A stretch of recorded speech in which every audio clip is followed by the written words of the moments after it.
Hey class, and welcome back to Chapter 12. So in Chapter 12, we're going to be continuing our talk of looking at rotational objects, but we're going to actually focus primarily on torque equilibrium. So we're going to now look at the special case where the sum of our forces and the sum of our torques are equal to zero and see what comes out from that. For those of you interested in engineering, there's pretty much an entire class focused just on that idea known as statics, where you're looking at things where the forces and the torques are equal to zero. That'll be the first half of the chapter, and then the second half we'll be looking at elasticity. So the idea that forces between individual atoms and molecules, they are actually can be modeled like little springs. And so when there's a force applied to a given object, it actually shrinks just a little bit, is compressed as a result of those little spring-like bonds between the atoms, and so all things have some amount of elasticity. A rubber band is a very simple example of this elasticity, or something like a slinky displays the elasticity quite well, where you can see it's able to stretch or compress if there's a force applied to it, much like a spring. That kind of behavior occurs actually in all different materials. Even my pencil that looks super rigid, if I push hard enough, it will actually shrink just a tiny bit. And so we're going to talk about how we quantify aspects of elasticity as well. So first of all, let's talk about rigid body equilibrium. So rigid body equilibrium is when an object is in a situation where the sum of the forces and the sum of the torques are both zero. So that means that the acceleration in the x, y, z direction is zero, and the angular acceleration is also zero. So giving rise to sum of the forces and sum of the torques all being equal to zero. So if you're told an object is fully in equilibrium, either completely at rest or only experiencing constant velocities, then you know it's in equilibrium, and so the sum of your forces in the x, y, and z direction will all be zero, and the sum of your torque about any different axis is also zero. So this is rigid body equilibrium, and there's actually some pretty good and tricky applications that fall out from this, and so I'm actually going to do some more complex example problems for you in separate videos, but for now I'm just going to kind of walk through the general process. So again, rigid body equilibrium means there's no acceleration either translationally or angularly for a given object, and the sum of our forces and torques are all zero. Again, just repeating what we had on the last slide. So just kind of a fun, simple conceptual example to help you see this idea. Imagine you decide to go, you're going camping with some friends, you get kind of bored because there's not as much physics homework that you get to do when you're camping and you're missing it, so you decide to make your own little teeter-totter, as these two people in this picture have. They find some old logs, one big one to act as a fulcrum, and then another one to be the seesaw, or the teeter-totter, right? If the people are able to balance on each side of the teeter-totter, all right, then it's in torque equilibrium. On my recent juniors abroad trip, actually, I had some students who did this. We found a teeter-totter in a park, and they worked hard to sit at just the right distance in order to make it in equilibrium. So if it's in equilibrium, not only is the net force going to be equal to zero for the system, but you will also have a net torque equal to zero. So if it's balanced, then the torque generated by rider 1 must be equal and opposite to the torque generated by rider 2. And we know torque in this case would just be their weights multiplied by the perpendicular distance they are away from the center. Now, if you had a situation where you had a larger rider, right, with a larger weight, they would have to be sitting at a lesser distance in order to generate the same balancing torque. So just a kind of a visual example of that idea. So when you get into doing problem solving with these, we'll do one example now, and as I mentioned, some more complex examples and longer examples in separate videos. But again, you're going to follow the same basic principles that we're doing all the time. You draw a picture, you pick the object or objects that you're looking at. In this case, you're going to choose which objects are in equilibrium. All right, you draw free body diagrams for those, making sure you identify all sources of force acting on your object. And now, because it's can rotate, because torque matters, you need to also draw where the force is acting. All right, so just to make sure you're clear, right? If you're drawing a free body diagram, for example, I think we'll have an example problem later of a person on a ladder, right? If you have a person on a ladder, the ladder's leaning against the wall, and your person's, standing here in the middle or something, right? If you were to draw the free body diagram for the ladder, you can't just draw it as a single point with all these forces acting on it, You can't do that anymore. Now you have to draw it as a rigid body, okay, with the different forces acting on it. So for the ladder example, you draw the ladder and then the forces acting on it. So there'd be the force of static friction from the ground, and there'd be a normal force acting at the ground here. There'd be the weight of the ladder, and then I don't know where the guy was. Let's say he's down here. You'd also have the weight of the person as well, and then you'd have a normal force from the wall up here, and you could even have a friction force on the wall as well. Okay, so again, you're drawing the forces and where they're acting. So the free body diagrams become a bit more complicated here, okay? So just make sure you be real careful with that. So you draw a free body diagram, make sure you choose X and Y axes. You'll also choose, if you're using some of the torques, you're also going to be choosing an axis of rotation, all right? And then you write out some of your forces equations, X and Y, and some of your torques, setting all of these equations equal to 0.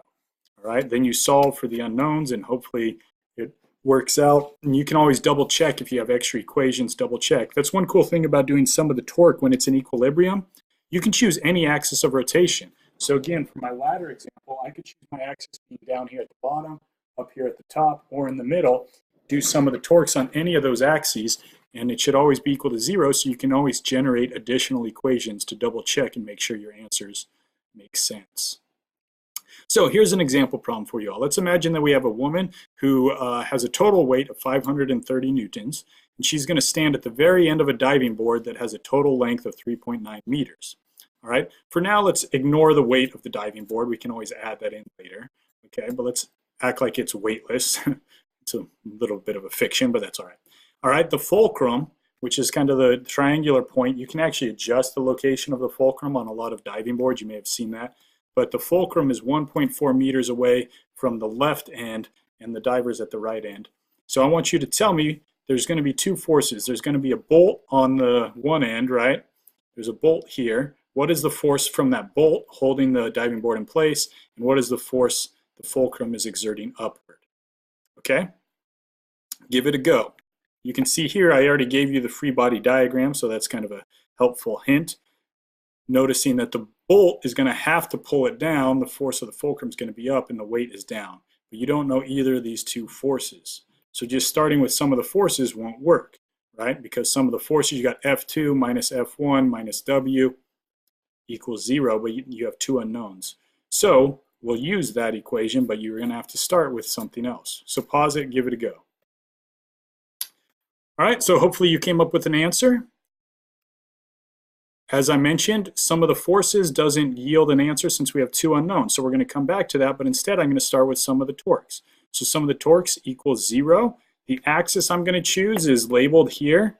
All right, I'm going to choose the left end of the board as my axis of rotation. You can choose any point you want. The reason I chose the left end is because one of my unknowns, F1, is acting there. So the torque from F1 is 0 if I choose this as my axis. You could choose out here, but then you're going to have two unknowns and have to do substitution. The algebra just becomes hairier. So that's why I chose here. You could have also chose the fulcrum, which would be equally accurate, but then you have to subtract distances and just more work. So I chose the axis down here. Again, any point can be chosen. All right, so for about this point, what generates a torque? Well, each force that's at a perpendicular distance. F1 has 0 perpendicular distance, so no torque. F2 here is a distance of 1.4 meters away, so I'm going to call that L2. So F2 is at a distance L2 away, and let's check. Let's see, it's going to push the board this way. That's counterclockwise. Yep, that's a positive torque. So F2 times L is positive. W is LW away, 3.9 meters, but it's going to make it want to rotate, let's see, clockwise. That's negative. So I have F2L2 minus W times LW, and that equals 0. Those are the only torques. Now, if we had the weight of the diving board, we could add that in as a third torque. Actually subtract it, it would be negative. But we said it's weightless, so piece of cake. So now we just do algebra, solve for F2. It's just the torque from the weight over L2. Plug in your numbers, turn the crank, boom. You get a box-worthy 1,480 newtons of force. So that is the force of the fulcrum going up. Now we can solve for F1, this other thing we're asked to find, the force from the bolt, which we know to be in the downward direction, because we can just simply do sum of the forces, F2 minus F1 minus W equals 0. So we can solve for F1, and it'll just be 950 newtons. So see the process? Again, sum of the forces, sum of the torques. Now when you get to one like we'll see later with the ladder type problem, it gets a lot more complicated because you have X and Y forces, and doing torque gets a little trickier to find the perpendicular distance. You have to do a bit more algebra. So this is a simple example. Check out my other video for more complex examples.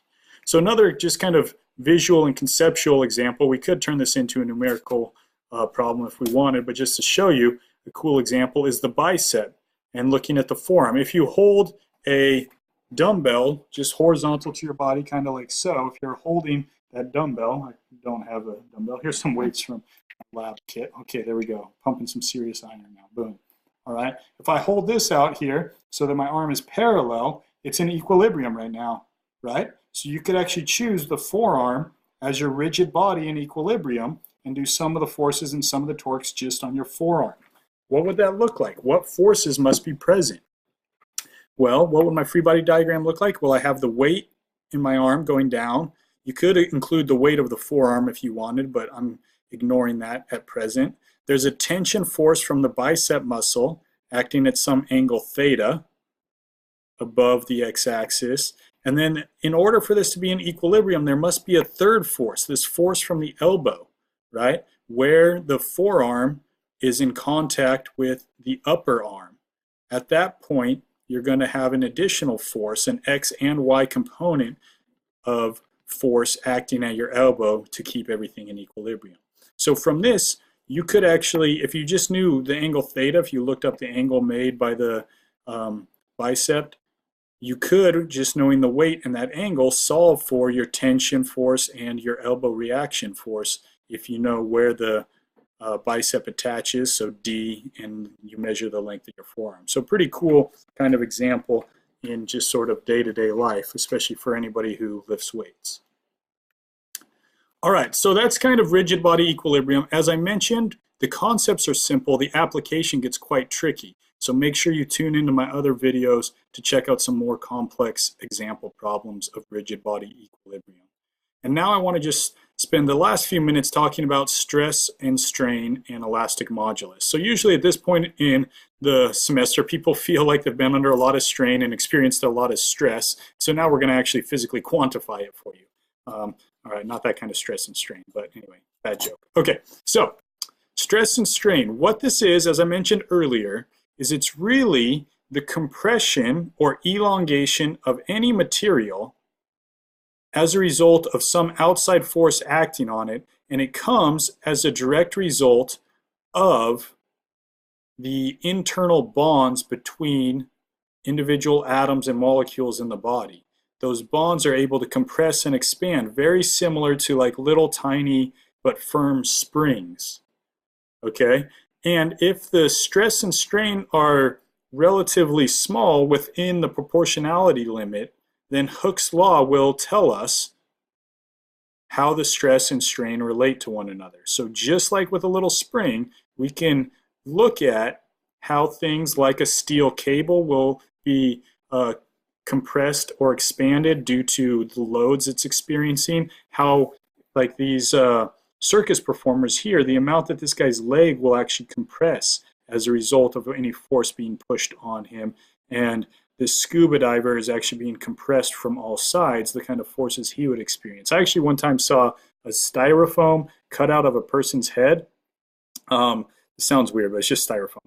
Styrofoam cut out of a person's head, and then another styrofoam cutout that was originally the exact same size but was taken down deep in the water, and you saw how much the styrofoam was pushed in on all sides as a result of the extreme amount of stress it experienced. It experienced so much that it went beyond that proportionality limit and was permanently deformed, and so they were actually two different sizes afterwards. So again, as I mentioned, you can think of this as being the result of these little forces between tiny little springs in between atoms in different substances. So for example, a steel cable or even a piece of rebar or something, it's the forces between the individual iron atoms and carbon atoms in the steel that compress and expand when experiencing stress. And that compression and expansion is what we refer to as the strain. So how do we quantify stress and strain? All right, stress is force over area, and strain is just a measurement of how much it changes in length relative to its original length. So strain is actually unitless because it's delta L divided by L, meters over meters. It has no units. It's just a proportionality of how much it's changed length relative to what it started with, which makes sense, right? If you have a really long rod and you apply a force to it, it has more atoms in it, so it has more ability to compress or change shape, whereas a smaller one has less ability to compress and change shape.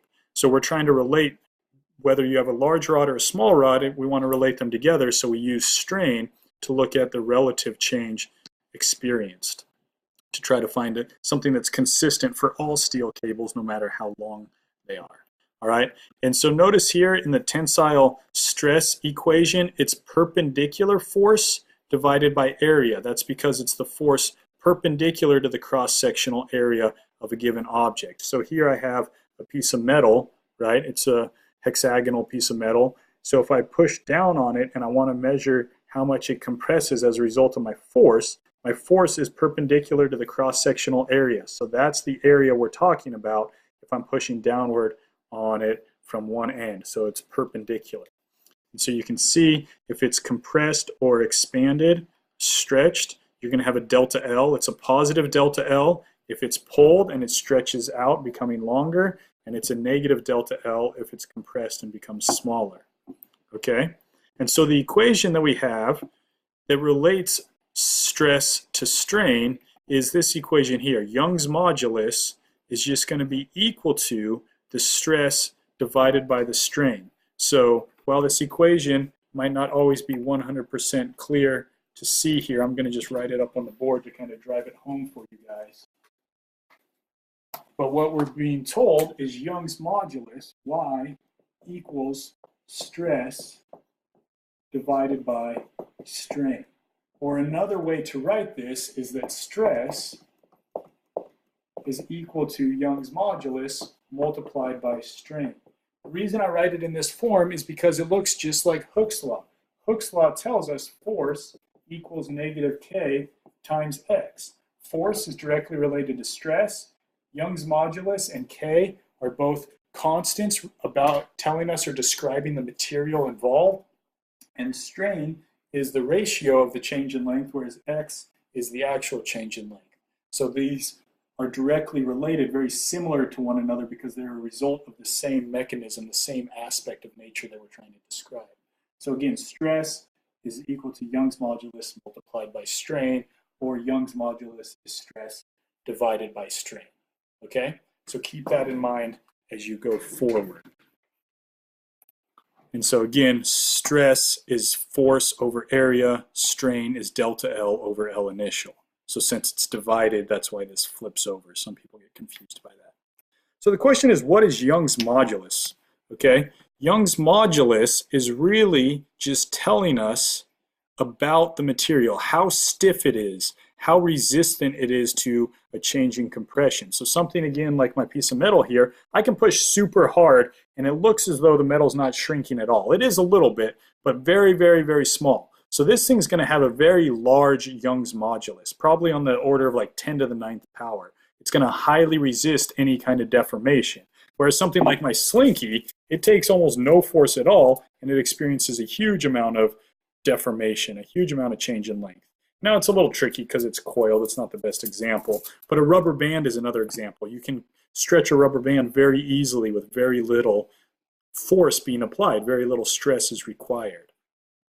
So again, Young's modulus, it's a relationship, it's a ratio that we're looking at, and the units that you use for Young's modulus are actually newtons divided by meters squared, which 1 Newton divided by 1 meter squared is also the units of pascals, which we'll see when we deal with pressure a little bit later. But again, let's talk about units real quick, okay? So I'll pop back up to the board here for you guys. But if we're talking about units, right, stress is force divided by area, right? Young's modulus we'll just write as Y, and then strain is delta L over L initial. So the strain has no units. Stress has units of newtons over meters squared, and so therefore Young's modulus must have newtons over meters squared since it's being multiplied by a unitless quantity. Okay, so that's where those pascals come from.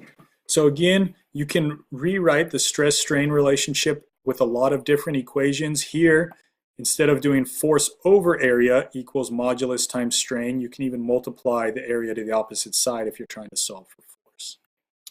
Okay, and when we're talking about stress and strain with Young's modulus, we're really talking about tensile stress and strain. So something that's either in tension or compression. So again, pushing or pulling on an object. An I-beam is built the way it is so that it can either bend down, all right, making the top in compression and the bottom in tension. So it's using tensile stress and strain on both sides of the I-beam, but not as much in the middle, which is why you take away that extra material to save money.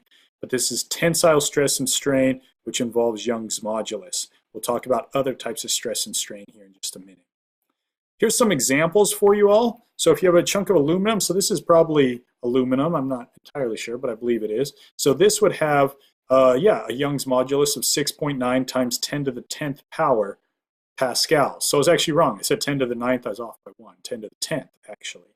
Okay, bone in your human body has a very high modulus as well, as you can see here. Brass, brick, copper, many of these things are very high, Teflon and so on. They're all very resistant to experiencing a lot of deformation, so they have high numbers. If you were to add other things like rubber bands and things like that, you'd see smaller values.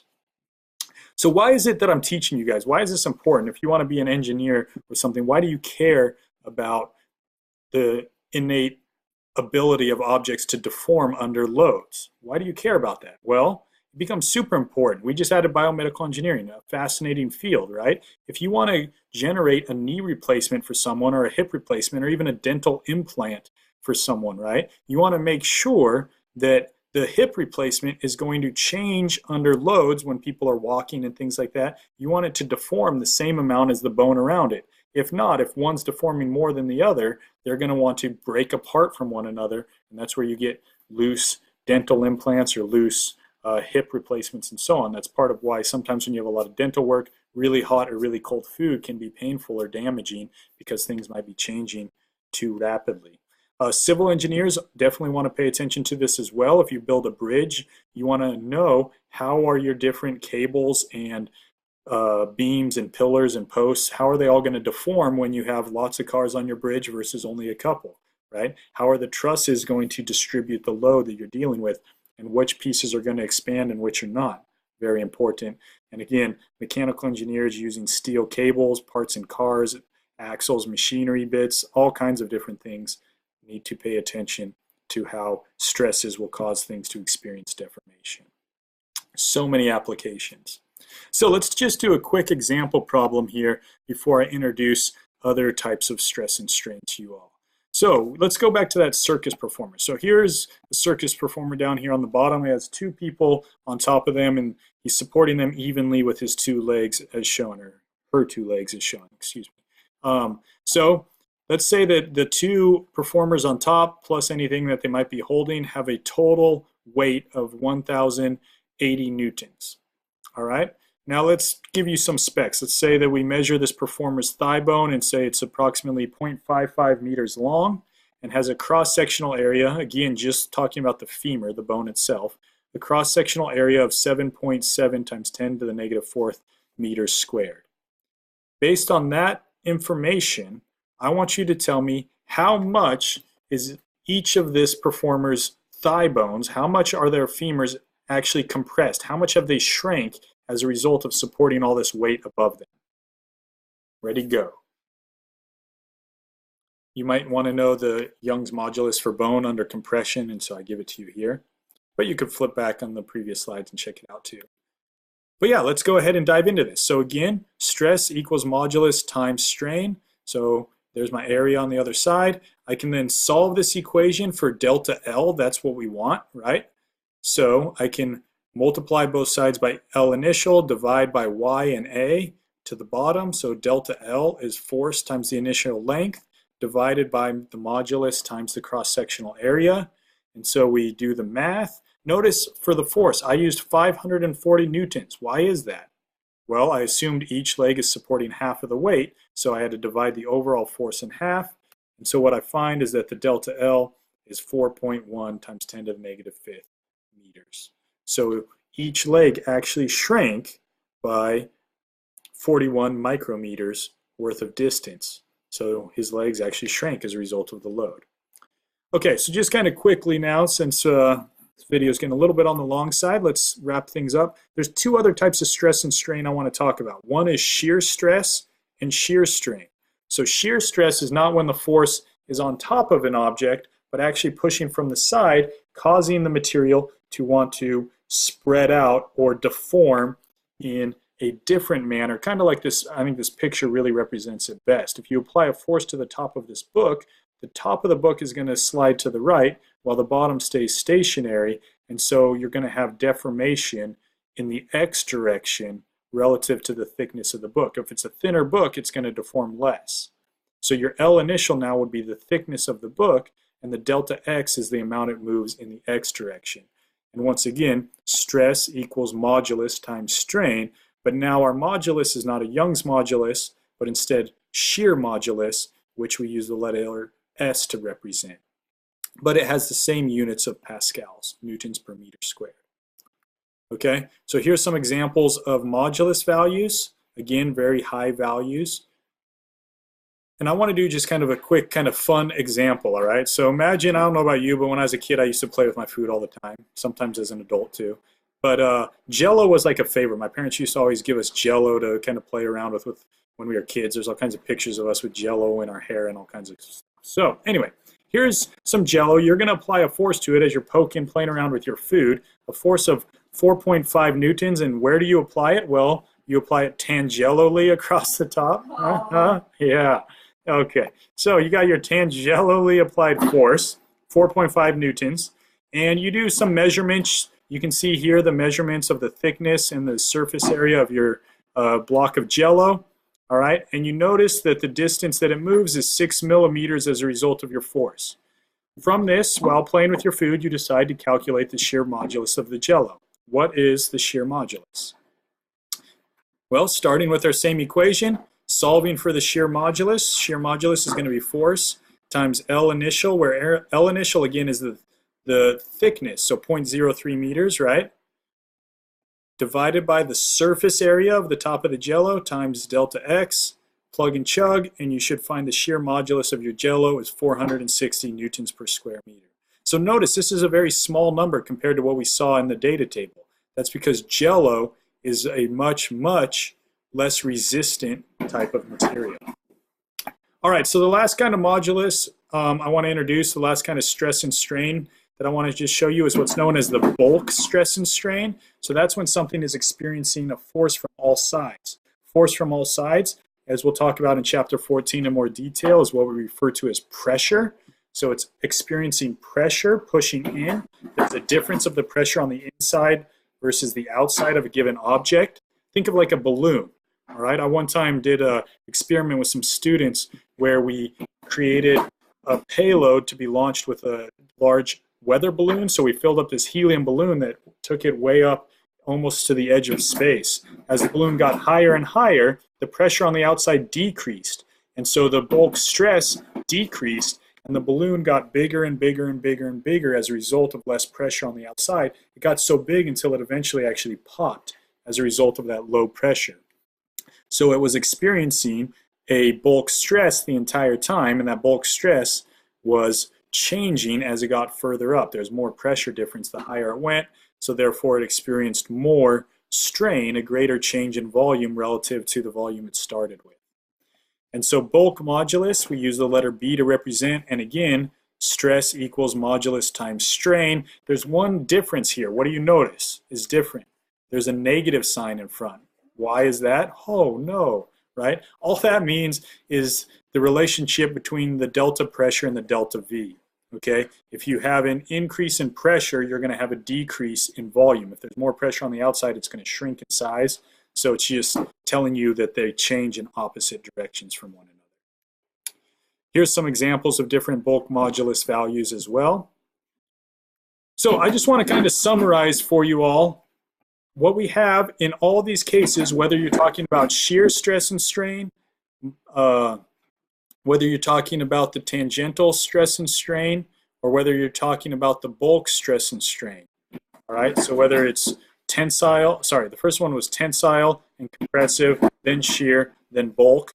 Whether you're dealing with any of these types of stress, it's always stress equals modulus multiplied by strain. All right, they're always directly proportional. They always follow Hooke's law that we had written up here earlier, okay? So modulus is what relates stress to strain all of the time. So it follows Hooke's law. But as I mentioned at the beginning, keep in mind, this is only true up until the proportionality constant.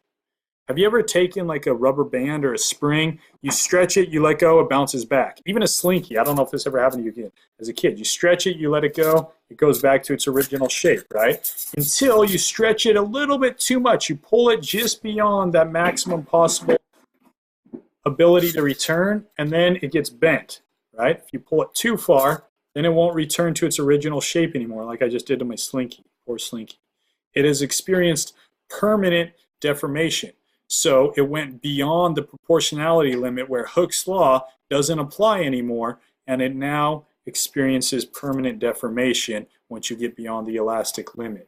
So things will be able to return to its original size and shape as long as you stay below the proportionality limit. Once you get beyond that, you start to have permanent or plastic deformation, and if you keep going, at a certain point, it will even break.